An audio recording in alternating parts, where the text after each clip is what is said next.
International Trade Focus is brought to you by GOIL and Agricultural Development Bank. Coming up on International Trade Focus, we shall take a look at the Tree Crop Development Authority and the prospects and benefits of the oil palm industry. And later, Minister of Trade and Industry appeals for the release of UX Exim Bank and JP Morgan's credit facility to support One District, One Factory.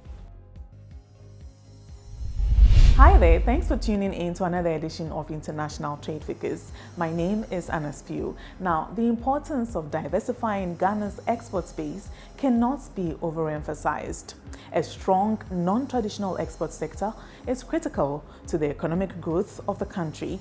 On today's edition of International Trade Focus, we shall take a look at the Tree Crops Development Authority, inaugurated in September 2020 to regulate the tree crops industry in the country. We shall take a look at what this means to the tree crops industry, particularly the oil palm sector. We shall also take a look at the oil palm sector in general, its prospects and its benefits. This is International Trade Focus. International Trade Focus is brought to you by GOIL, Good Energy, ADB, Truly, Agric and more, Public Elegance and Peduase Valley Resort. Stay tuned. Here's innovation from GOIL that takes you further. New GOIL Super Synthetic 5W20 and 5W30 lubes have been expertly crafted with the latest in liquid engineering technology, highly advanced for modern engines, prolongs oil change intervals, save you fuel, clean, protect and enhance engine performance. The way engines work has become complex, and GOIL has innovated to stay ahead with expertly crafted lubricants that work excellently with all petrol and diesel engines of today. New GOIL Super Synthetic 5W20 and 5W30 lubes. Innovation that takes you further. GOIL. Good energy. Are you an importer or exporter? Do you need quick financing at the best rate on the market? ADB has good news for you. Walk into any agricultural development bank location nationwide for that solution to all your trade financing needs. ADB offers you pre-financing of exports and imports, post-shipment credit facilities, bank guarantees, the issuance and acceptance of letters of credit, documentary bills for collection, outward documentary collection. Enjoy free advisory services from our well-trained, dedicated trade officers. Exporters of agricultural products are encouraged to take advantage of this great service. For further enquiries, call us on 0302 210 210. ADB, making trade finance easy.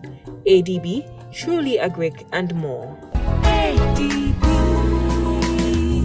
Breathtaking picturesque views, the essence of tranquility recrafted. What's your desire? A romantic expedition, syndicate sessions, banquet and conferences, or a discreet weekend getaway? Just name it. It's exclusively packaged for you at Peduase Valley Resort. Every spacious rooms, ultra-modern gym facilities, games, indoors, terrace and lawn restaurants and lounges, cozy private dining, and all the swimmer's paradise. Aquaba, any day, all year round to Peduase Valley Resort. The acts of serenity, skillfully served.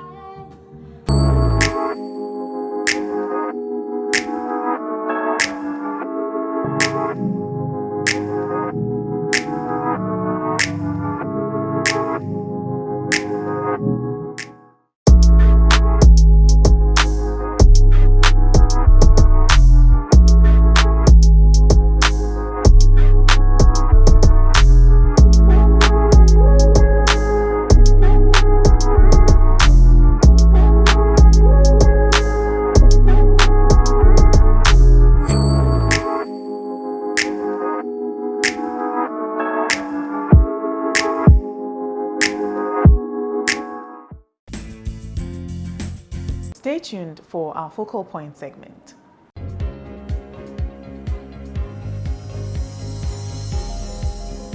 For developing countries, the importance of export diversification cannot be overemphasized. as it plays a critical role in revenue generation, employment creation, and the overall growth of an economy. A strong non-traditional export sector ensures that export diversification is successful. Ghana's non-traditional export sector is categorized into three main subsectors: agriculture, processed and semi-processed, and industrial art and craft subsectors. Today, our attention shall be on agriculture non-traditional export sector, focusing on Tree Crops Development Authority and the oil palm industry.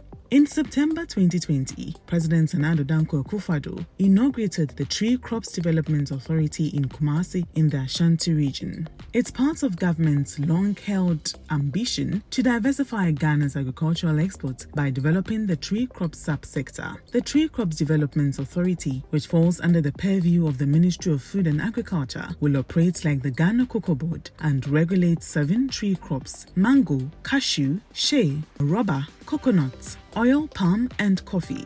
The president, at the inauguration of the authority, noted that at full implementation, the program will link agriculture to the industry through the provision of a solid raw material base for the industry. I signaled a change in our country's agricultural direction and its over-reliance on cocoa by launching the Planting for Export and Rural Development (PERD) program. The Tree Crops Development Authority, which is the legal and institutional outcome of PERD, will lead the agenda for the diversification of Ghana's agriculture by developing the tree crop sector. To kickstart the implementation of PERD, 7 tree crops, namely mango, cashew, shea, rubber, cocoa, oil palm, and coffee, have been identified and selected for promotion under the program. With its headquarters here in Kumasi, the authority will operate like Cocoa Board and put in places and programs to guide research, production, pricing, and marketing of the 6 tree crops. The Tree Crop Development Authority is an institutional and legal consequence of government's flagship agricultural program, Planting for Export and Rural Development. This program is geared towards developing the potential of other tree crops into export commodities for the country. Prior to the development of a tree crop policy, the industry was generally fragmented, with private actors trying to push their economic agendas with little government involvement in the sector. Unlike the cocoa sector, which had a management structure, the lack of organization in the tree crop sector meant production was largely underdeveloped and value addition prospects barely existent. According to the tree crop policy document by the Ministry of Food and Agriculture, over 1.6 million farm families are engaged in the cultivation of tree crops, with the majority of them being small-scale farmers. This could translate into significant employment, food security, and immense development of the economy. Cocoa contributes about 11.5% to GDP out of the total agricultural sector. The rubber production areas have expanded steadily since the 80s. Production has increased from 9,300 metric tons in 2000 to 19,000 metric tons in 2009. The Ghana Rubber Master Plan estimates to see production reach 70,000 metric tons by 2030. Cashew production has also seen significant development. Export volumes of raw cashew nut was 70,000 metric tons in 2011 and 110 metric tons in 2018, earning the country $378 million in 2018. In terms of the oil palm industry, Ghana exported about $108 million of palm oil in 2019, which was an increase of about 36% on the previous year's figures. Oil palm export has increased marginally over the years, with Senegal, Benin, and Burkina Faso occupying the top 3 destinations for Ghanaian crude oil palm. In 2019, imports of crude palm oil decreased by 39% to $136 million, according to the Trend Economy website on Ghana's crude oil palm trade. All these tree crops together have the potential to ensure food security and export earnings for the country, besides cocoa, which currently brings in about $2.8 billion. Ghana is expected to earn $16 billion annually from 2028. Just by developing the tree crop sector. Minister of Food and Agriculture, Dr. Owusue Friye, disclosed this at the inauguration of the Tree Crops Development Authority. The development and regulation of the tree crop sector has enormous potential for the country. The authority has been given the target to earn annually as much in foreign exchange as cocoa is currently earning for this country. In other words, each of the 6 selected crops, plus coffee, should earn a minimum of $2 billion annually by the year 2028. In terms of contribution to the GDP, that's the gross domestic product, few economic activities in Ghana would generate earnings comparable to the tree crop sector. I should emphasize, however, that the development of the tree crop sector to a level envisaged will be possible if research institutions are well equipped and have the capacity to produce quality planting materials to supply to Ghanaian farmers. If the country is successful in this endeavor, export figures could increase exponentially from the current $13 billion in 2020 to more than $20 billion in the next decade. This will be in line with achieving the target of $20 billion in non-traditional exports assigned under the National Export Development Strategy. The oil palm is the second most important tree crop in the Ghanaian economy after cocoa. Oil palm, an essential oil seed, produces many products for both domestic consumption and as input for the industrial sector. The industry serves as a source of livelihood for many country folk. The principal product of oil palm is the palm fruit, which is processed to obtain commercial products including palm oil, PKO, and palm kernel cake. Palm oil and PKO have a wide range of applications. Recently, CPO has emerged as biofuel, an alternative source of energy. The processing of CPO gives rise to 3 different products: food products such as cooking oil and margarine, manufactured in industrial goods such as cosmetics, soaps and detergents, and fuel such as biodiesel. Oil palm is grown in the forest belts in Ghana, the western, central and eastern regions. Large oil palm plantations and processing mills are located in these regions. The central region has Chufupraso Oil Palm Plantation Limited, TOP. Benso Oil Palm Plantation Limited, BOP, is in the western region. Brim Oil Mills, a palm oil processing factory, is located in the Kwaibibrim municipality in the eastern region of Ghana. The factory has the production capacity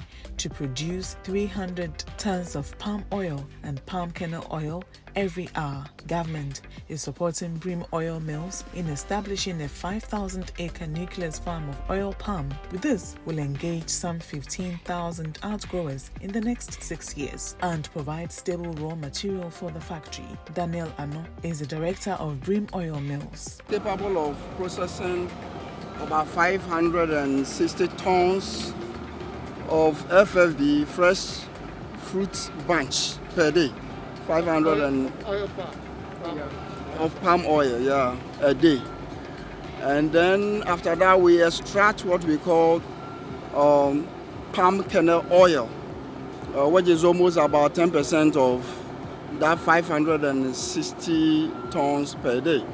So that means almost about 56 tons of oil can be extracted. PKO, palm kernel oil, can be extracted. We have our own turbine that can generate electricity for the company. For all the processes that we're doing, we depend on the turbine.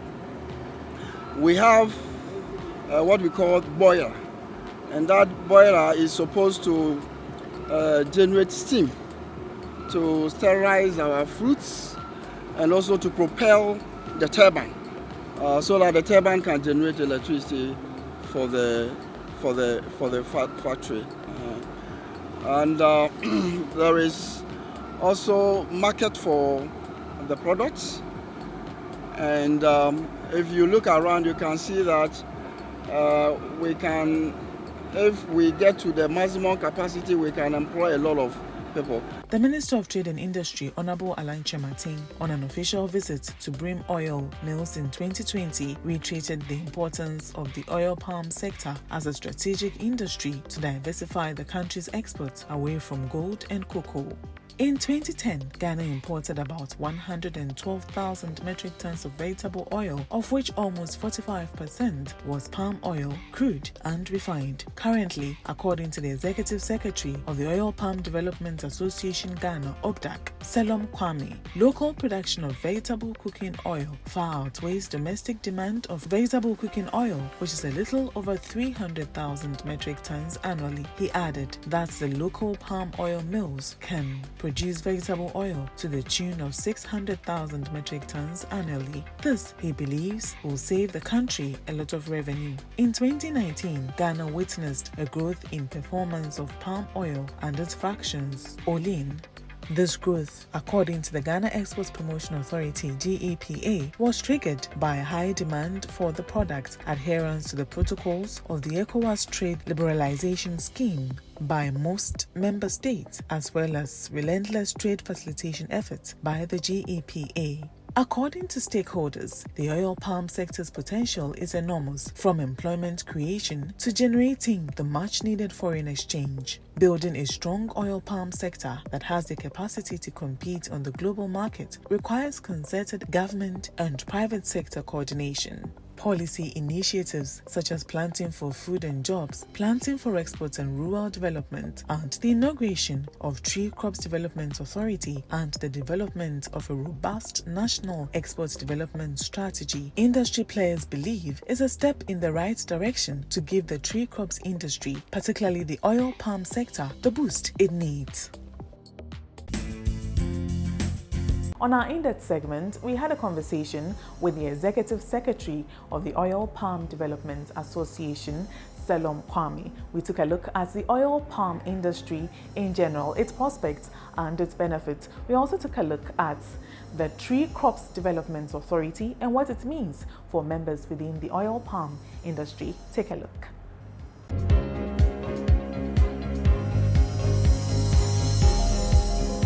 Now, the importance of boosting Ghana's non-traditional export sector cannot be overemphasized. Tree crops industry stakeholders say has the potential to generate a lot of income for the country as long as we give it the needed attention. Now, the Tree Crops Development Authority is a body that was established by an Act of Parliament, the Tree Crops Development Authority, Act 2019, as a regulatory structure for the tree crops such as cashew, shea, mango, coconut, and palm oil in the country. Now, this was established last year, September 2020. I have with me the Executive Secretary of the Oil Palm Development Association, Mr. Selom Kwame. We're going to take a look at the Tree Crops Development Authority, its importance to a country like Ghana. We'll also take a look at his association and the potential that's in there. Is oil palm the next big thing as far as exports is concerned for the country? Thank you very much, sir. Thank you for joining us. Thank you very much. Okay. First of all, the Tree Crops Development Authority. Why is this authority important for a country like Ghana? As you rightly said, the authority is very important in the sense that it's going to regulate the sector just like what Ghana's Cocoa Board is doing. And per their functions, they are going to serve as a regulatory body and also to develop the sector in a sense that when it comes to pricing of all the oil palm products, and also when we look at the fact that the quality of our oil, all these things are going to be put in place, are going to be put in check because the industry has a lot of potentials. But without these regulatories or without these standards, I don't think we'll be able to realize those potentials. So the Tree Crop Development Authority has come at a good time, and the sector, especially the oil palm sector and the association, we are very pleased with what the government has done, and we congratulate him for that. Right. So let's take a look at the tree crop sector before the authority was inaugurated. How were things being done before that? Well, things were not going on well. That is to say,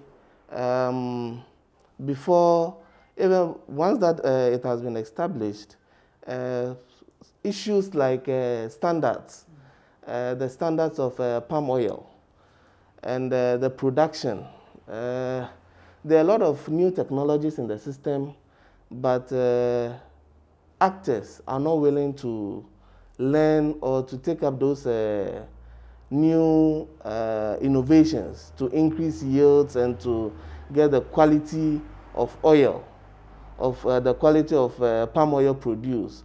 And also, when it comes to the employment sector, there is no proper regulation. So individuals or corporate organizations are unable to invest in that sector for the fear that they might lose their money because there is no lay down procedure, there is no regulation governing that sector.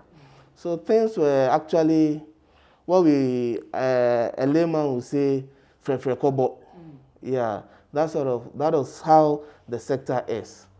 Yeah, so we are hoping that once the sector is in place, the authority is in place, things will be properly done with respect to pricing as one, because a farmer can get up and say, okay, because I've suffered so much for my farm and I've been able to harvest this number, this amount of tons, I can sell it at any price I want.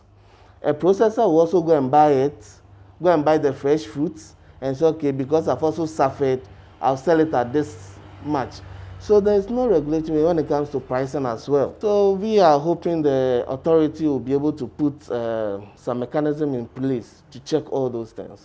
Yeah. So, right, as you know, this program is international trade oriented. So we'll talk about your association and its importance.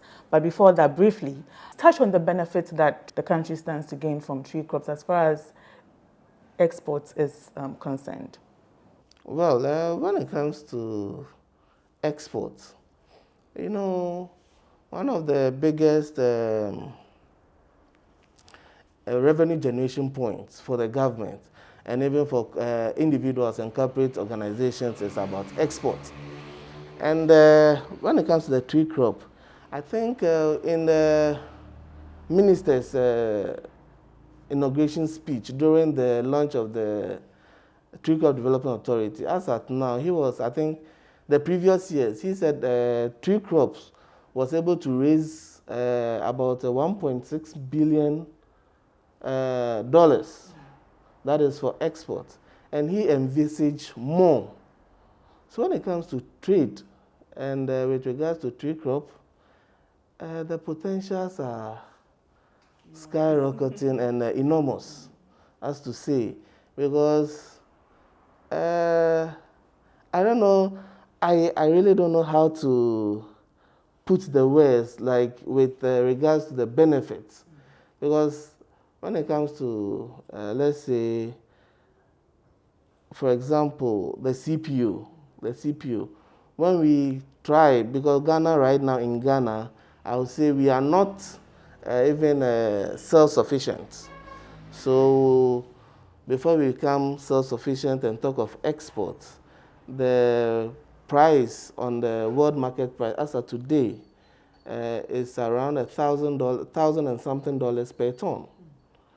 And if we are supposed to do our things well and we are able to export, the revenue that it will generate for the country will be more than that of cocoa, I must say. Wow. Yes. Wow.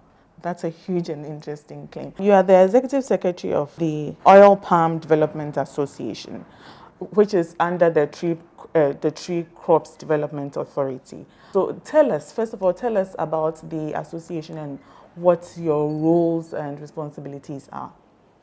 OPDAC, that is the Oil Palm Development Association of Ghana, is a private sector industry association that focuses on the responsible and sustainable production of palm oil and trading of palm oil as well. And it represents the whole stakeholders in the whole oil palm value chain. That is to say, from the farmers to the final consumer. That is what OPDAC is all about, and what OPDAC represents. Yes. Yeah, OPDAC, what we do is we mainly advocate for enabling the environment for the development of the oil palm sector. We also train members and also facilitate trade of some of products of our members. Yes. Right. So there are tree crops such as mango, coconuts, and all of that in the country. Why is oil palm important? Why should we also focus on that? It is a fact. It's a fact that oil palm has no waste when it comes to from its production, because the oil palm tree, has a lot of benefits. And if all these benefits are actually realized or put to good use, the profit or the outcome of it will be enormous. Let's take for example, when it comes to the oil palm sector, in terms of employment, a hectare, let's say a hectare of oil palm plantation, that is to employs just a hectare, employs about 10 individuals at the farming level. At the farming level. Now move from that hectare to the processing unit. And that same quantity you get at the hectare, you move it to the refinery unit. So along the value chain, there's a whole lot of employment generation points. And apart from that, let's go back, this is the value, let's go to those who use the oil palm, those who use the palm oil. Those who use the palm oil. Let's come to our roadside food vendors. You see, let's go to the ice cream manufacturing companies, the noodles manufacturing companies. So if you look at all this, and even as at now, other countries are actually deriving biodiesel from oil palm, from palm oil. So looking at all this, which of the fruits, I might say, the tree crops, can we derive such abundance of benefits?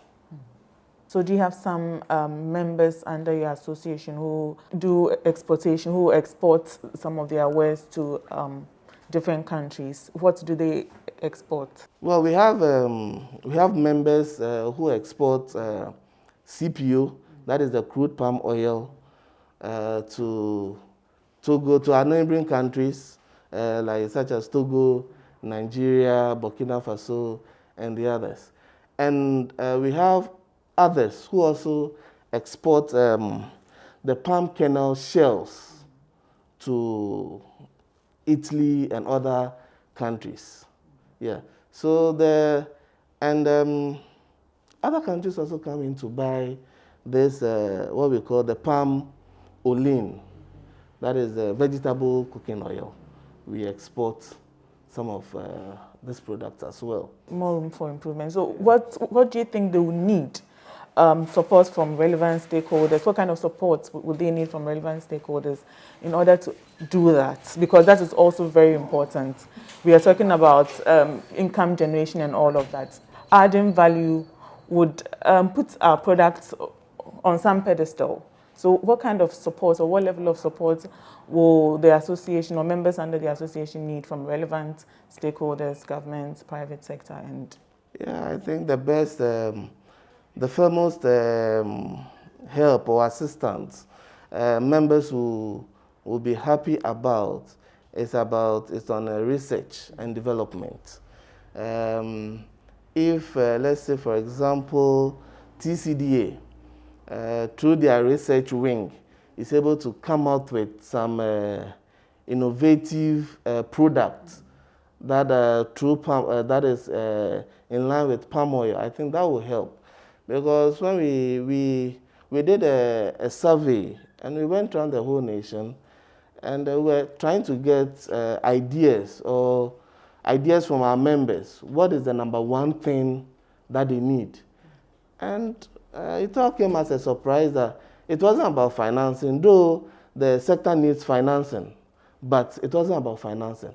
Everybody was looking out for research and development to come up with new ideas, new innovative products that will help the general public. We've talked about the importance of research in an industry like yours. What are some other challenges that you are faced with? Well, the sector is faced with other challenges such as government's policy, which some of them do not help us in any way. If I will be permitted to mention one, I think we've done stories, we've spoken about it a number of times. That is the benchmark reduction at the port.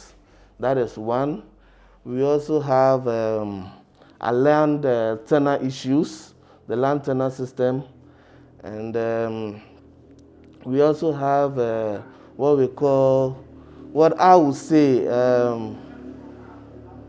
the lack of technology and technological know-how. Do you understand? And we also have labor, but we have an issue when it comes to labor in the oil palm sector. So I'll put that one too as one. Then financing will be at the tail end. Though in other sectors, they see financing as a major issue which will come to number one. But we see all these problems and the financing coming on top to help us solve all those challenges. Yeah. Right. So talking about the benchmark values, you know that import substitution is an agenda that we are channeling at the moment. The importance of being self-sufficient, looking within for certain products that we can produce in the country instead of importing them. So as far as the benchmark values are concerned, I know you were calling for the revision of certain products. Tell us about that. Yeah, with the benchmark policy, government's benchmark policy, we see the policy as a good policy.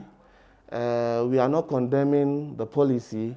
What we are just saying is those sectors, especially let me talk for my sector, the oil palm sector, when it comes to the importation of vegetable cooking oil, we are saying the production in Ghana outweighs the demand. So if possible, that commodity should be exempted from the policy. Let me give you an example, which I keep making all the time. We have about 4 refineries in Ghana. We have Welma Africa, we have GOPDC, we have Avnash, Ghana Limited, and we have Jabin oil mills. The strength of this when it comes to production of vegetable cooking oil, it's around 650,000 metric tons annually. But what is Ghana's consumption annually? Ghana consumes only 300,000 metric tons of vegetable cooking oil annually. That means we have an excess of over 300,000. So why then do we import? Or even if we want to import, fine, it's a free country. So why then do you give incentives to importers? So what you're basically saying is that we can meet the demand and even more. We can meet the demand and even more. So that is what we are, as an association, are calling for. As I was saying, with this 5 or 4 refineries, they produce way more than we consume on an annual basis. So we don't see the reason why the government is giving importers an incentive, and the local manufacturers is not giving any incentives to them. So we are just calling for the exemption of vegetable cooking oil and its product from the benchmark policy. That is what we are calling for. Yeah. Because we can meet the local demand. We can meet the local demand. Right. Yes, we can so meet the local demand. Have you done any research, and have you presented your findings to the relevant states? Yeah, we've done research. We've done research, and we presented the case to all the stakeholders, all the institutions, government institutions, Ministry of Trade, Ministry of Agri, Economic Management Team, Office of the President, Office of the Vice President, Ministry of Finance. And what has been the feedback so far? We go, they tell us sweet things. Oh, we will do it, we'll review it. But it's been 2 years now, and we are still hoping. Yeah. But recently, the Economic Management Team called for a meeting, which we attended, and we were reassured that the government was going to review it and exempt oil palm from the policy. That's some good news. Yeah, they said according to them, they didn't know it was actually affecting the local market. So yeah, with this promise, it was just about 3 weeks ago or 2 weeks ago. So we are just hoping that in the coming months or in the coming weeks, it will be exempted and we will be happy. If you just tuned in, you're watching International Trade Figures, and this is our in-depth segment. We're taking a look at the Tree Crops Development Authority that was inaugurated in 2020 and what it means for members within the tree crops industry. We're having the conversation with Selom Kwame, the Executive Secretary of the Oil Palm Development Association. We'll be right back after this break. Breathtaking picturesque views, the essence of tranquility recrafted. What's your desire? A romantic expedition, syndicate sessions, banquet and conferences, or a discreet weekend getaway? Just name it. It is exclusively packaged for you at Peduasi Valley Resort. Every spacious rooms, ultra-modern gym facilities, games, indoors, terrace and lawn restaurants and lounges, cozy private dining, and all the swimmer's paradise. Aquaba, any day, all year round to Peduasi Valley Resort. The acts of serenity, skillfully served. Here's innovation from Goyle that takes you further. New Goyle Super Synthetic 5W20 and 5W30 lubes have been expertly crafted with the latest in liquid engineering technology, highly advanced for modern engines, prolongs oil change intervals, save you fuel, clean, protect and enhance engine performance. The way engines work has become complex, and Goyle has innovated to stay ahead with expertly crafted lubricants that work excellently with all petrol and diesel engines of today. New Goyle Super Synthetic 5W20 and 5W30 lubes. Innovation that takes you further. Goyle. Good energy.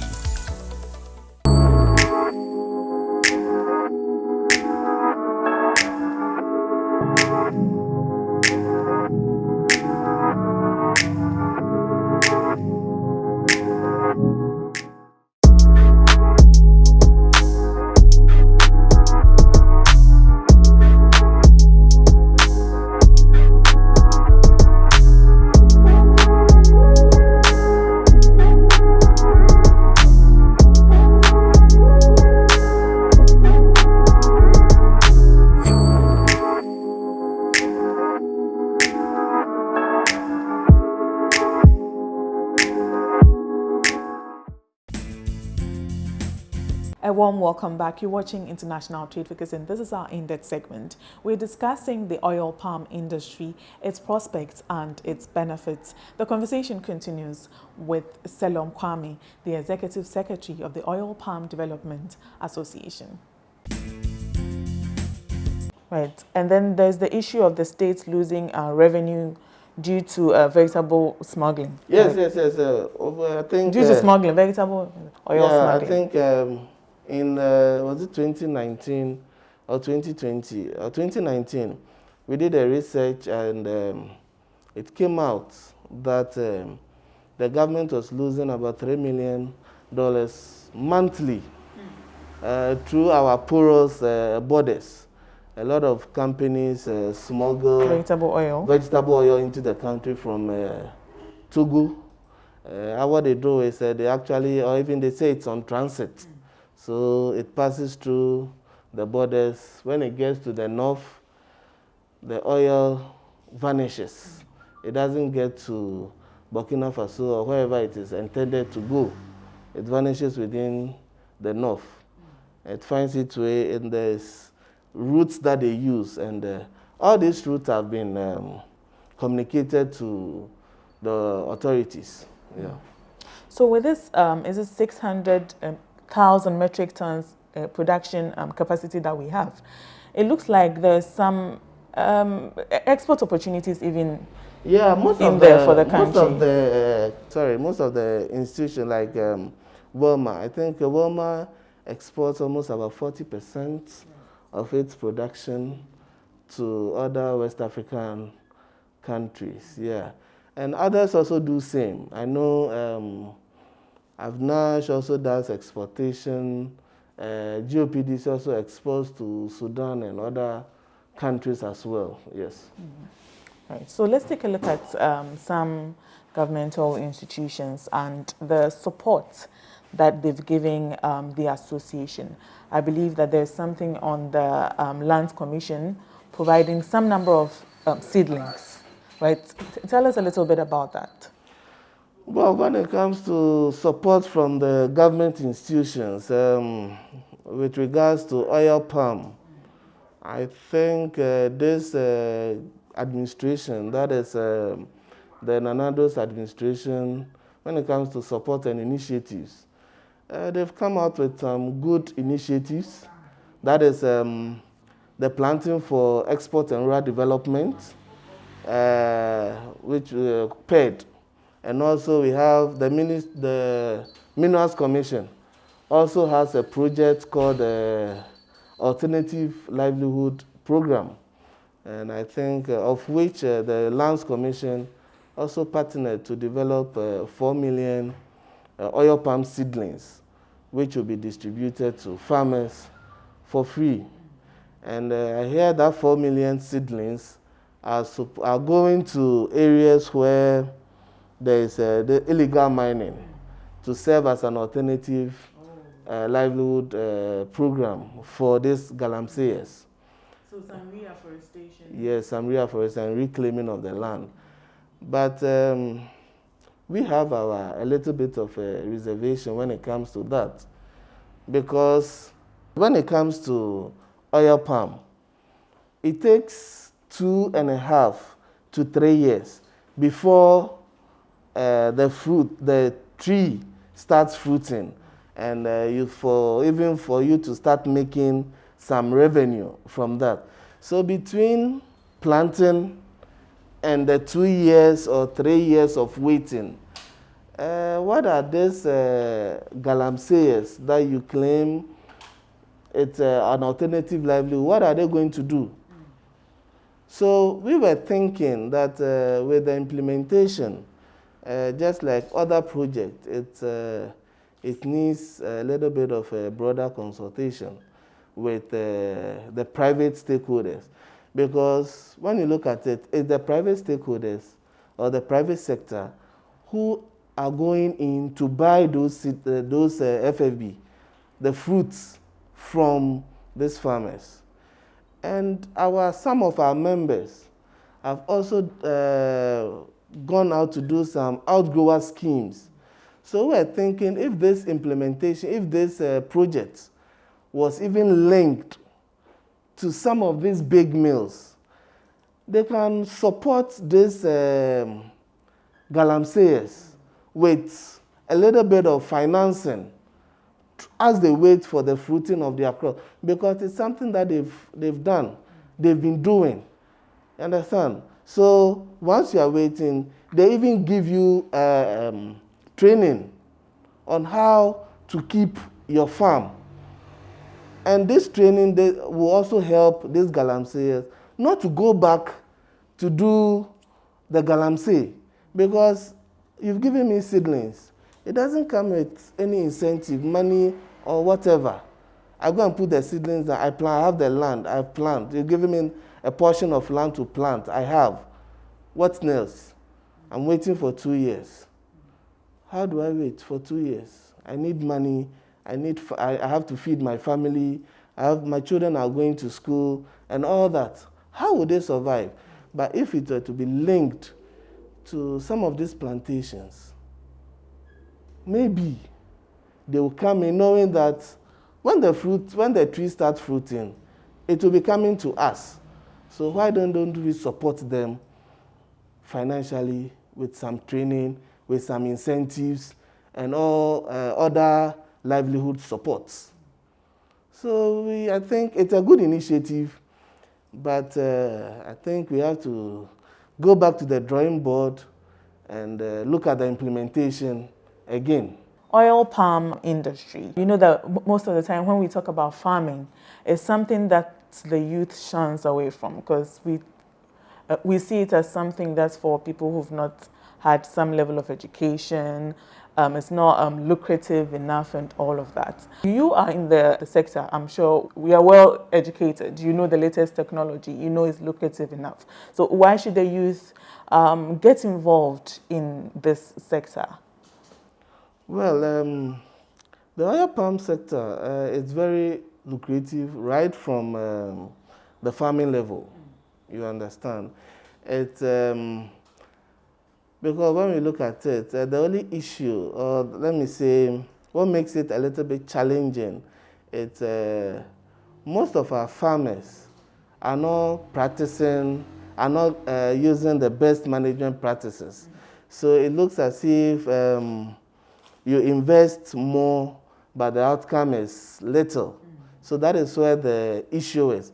But when you apply the best management practices at the farming level, you see, averagely, now, a hectare of an oil palm farm is supposed to produce about 18 to 22 tons a year.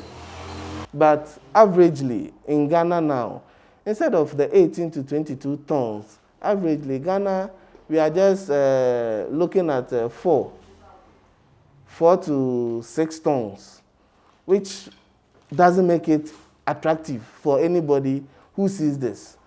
But mind you, when you use the best management practices, farmers are using the best management practices and are moving from the 4 to 6 tons to 18 and 20 tons. And now, looking at the price of an FFB, that is per ton, times the number of tonnage you are able to harvest, that is, if the youth get this information, they'll see that the sector is very lucrative, because palm oil has an all-year price. You see, there is no day, or there is an international price for palm oil. So there is whatever at the farming level. And the challenges, it's also due to the age of some of our farmers. So if the youth get involved with their new, fresh energy, fresh ideas, and whatever, you see how the industry will be booming. Because the only thing left is the implementation of the best management practices at the farming level. And Ghana's issues of CPO, increase in yield, will be solved. Let's go to the processing aspects. Now, locally, when the extraction rate.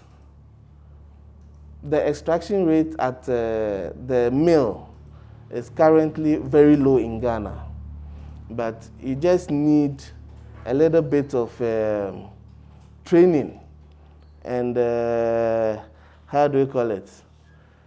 I don't want to use the word technology again. You just use a little bit of training and know-how to increase your extraction rate at the mill level.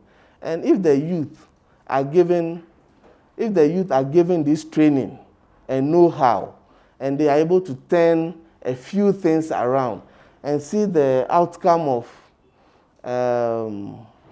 their production, I think now everybody wants money. So it's just about training and giving the right information to the youth. And I think they'll jump at the opportunity of working or having or engaging in the oil palm sector. There are a whole lot of, and even whilst engaging, there are a few other businesses that they can also venture into whilst in the oil palm sector, which the returns are quite good. So the association is actually putting together some youth-centered programs that will be having nationwide to give such informations and such trainings to the youth. One of our partners have started it, that is Solidaridad. They've started training some youth in some aspects of oil palm farming, that is starting from the farming level, milling and all those things. Yeah. Right. So you touched briefly on the importance of technology in your sector. What do you mean by technology? When you say technology, what are some of the things that you're taking a look at? Yeah, when it comes to technology, I'll take it from, let's say, the milling level. Yeah, our farmers, or let's say our processors, some of them continually use the old method of processing their fruits to get the CPO, to get the crude oil, the crude palm oil.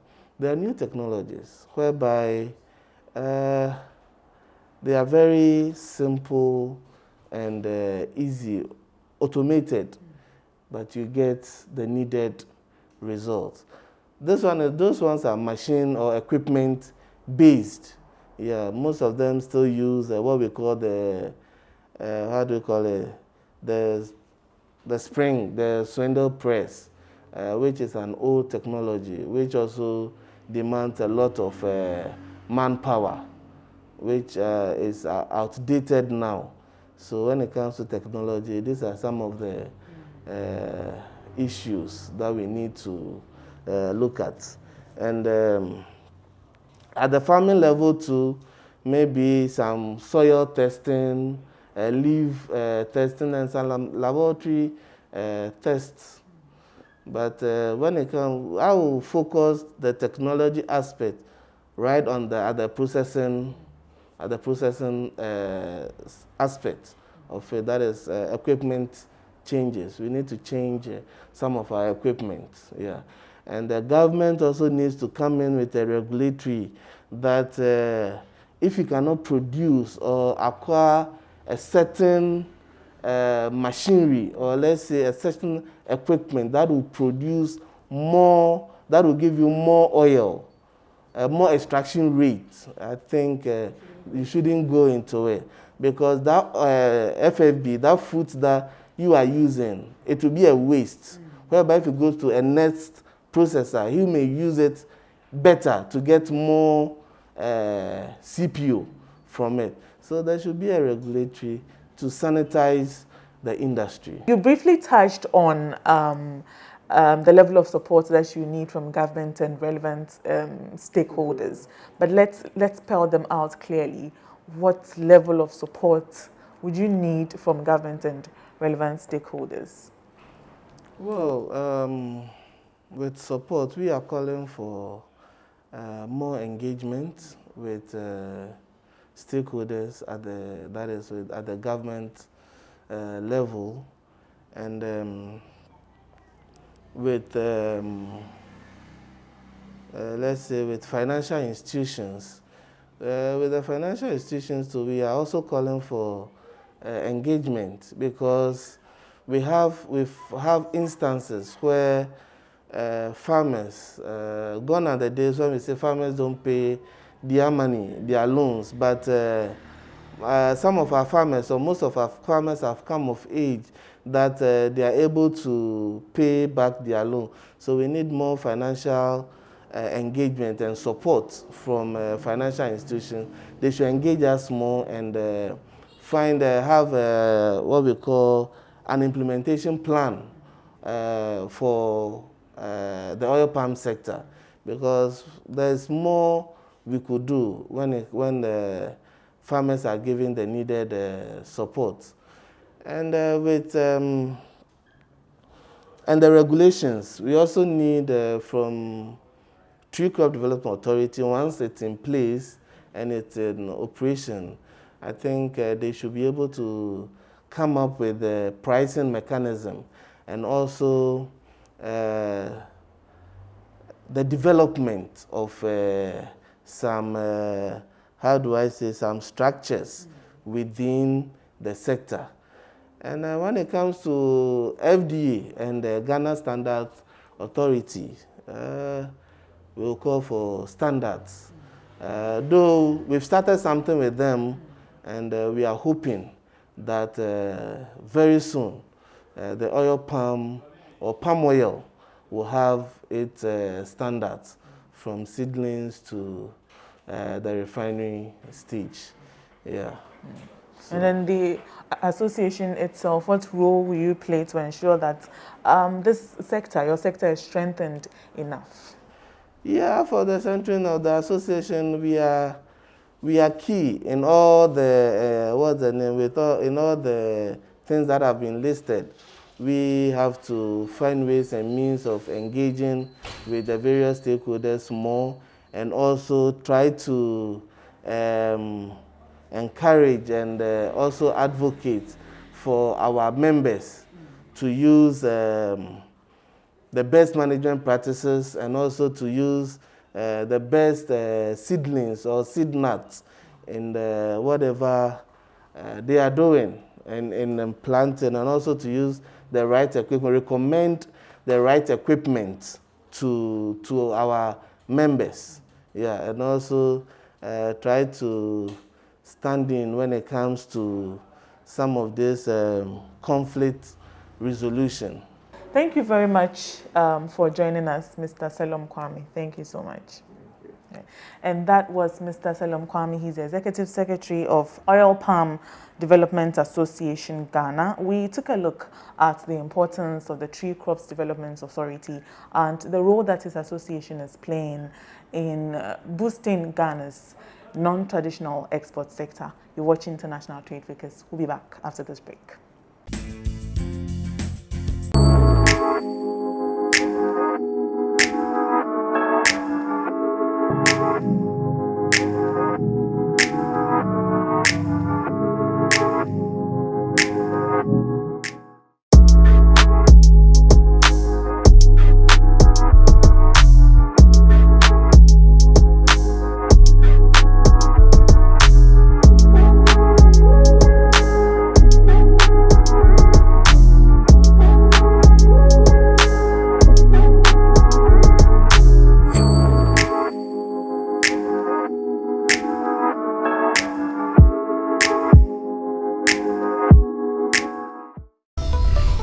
Here's innovation from GOIL that takes you further.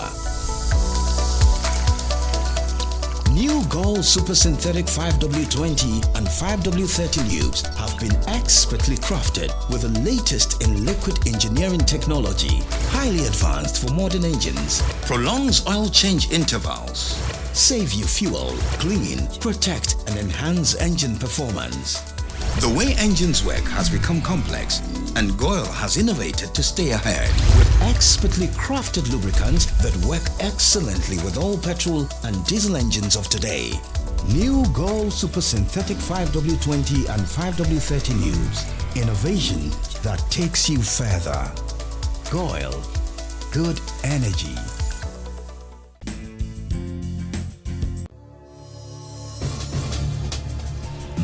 Minister for Trade and Industry, Honorable Alan Kyerematen, has appealed to the U.S. President's Advisory Council on Doing Business in Africa, PACDBIA, to expedite the process of releasing the U.S. Exim Bank and JP Morgan Credit Facility for the support of the One District, One Factory program.